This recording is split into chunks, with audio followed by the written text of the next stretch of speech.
Hello বন্ধুরা, কেমন আছেন? আমরা চলে গেছিলাম কোনারক টেম্পল। এই যে ভিডিওটা আসছে এটা কিন্তু অনেক পরেই আমি আপলোড করেছি। এখনই যখন পুরী গেছিলাম তখন কিন্তু আপলোড করিনি। তো আমরা পুরী থেকে কোনারক টেম্পল যাওয়ার জন্য একটা প্রাইভেট কার বুক করেছিলাম, যেটা হচ্ছে মাথা পিছু আমাকে 162 টাকা করে লেগেছিল।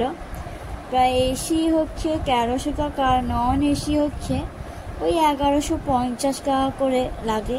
তো আমাদের গাড়িটাকে পার্কিংয়ে রেখে আমরা হাঁটতে শুরু করলাম। আর হাঁটতে হাঁটতে কোনারক টেম্পল মিউজিয়ামে একবার চক্করে ঘুরেই নিয়েছিলাম।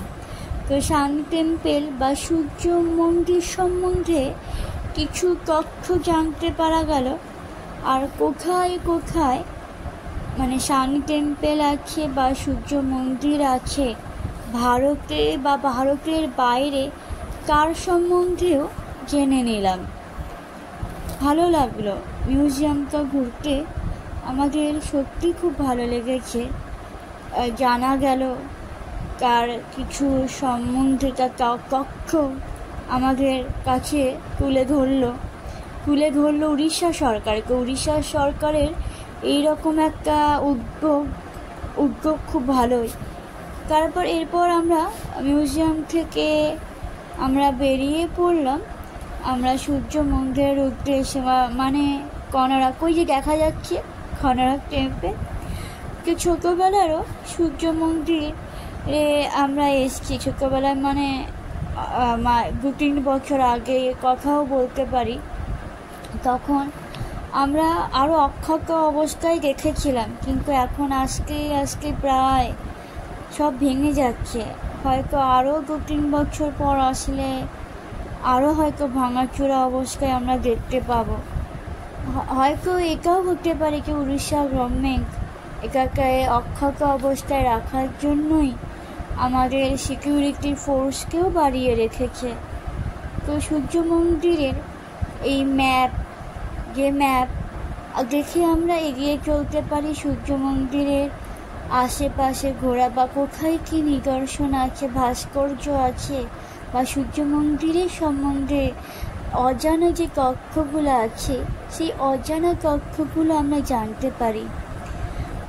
তো আমার সূর্য মন্দিরের সবথেকে প্রিয় ভালো লাগার জিনিস হচ্ছে সূর্য ঘড়িটা, আর একটা হচ্ছে ওই ভাস্কর্যগুলো। এই ভাস্কর্যগুলোই হচ্ছে আমাদের ভারতবর্ষে একমাত্র নিদর্শন।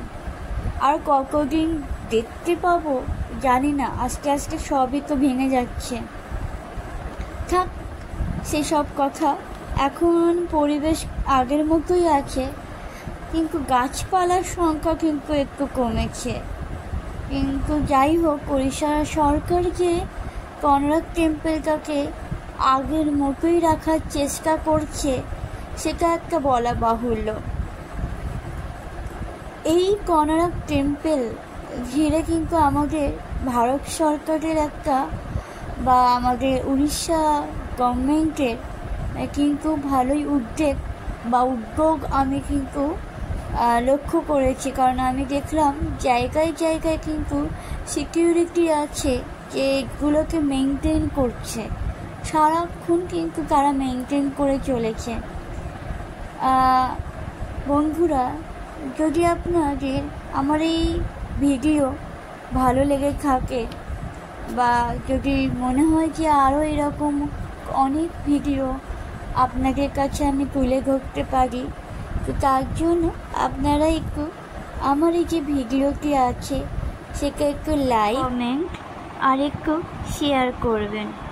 কাকা বন্ধুরা, আপনারা ভালো থাকবেন আর সুস্থ থাকবেন। নমস্কার বন্ধু।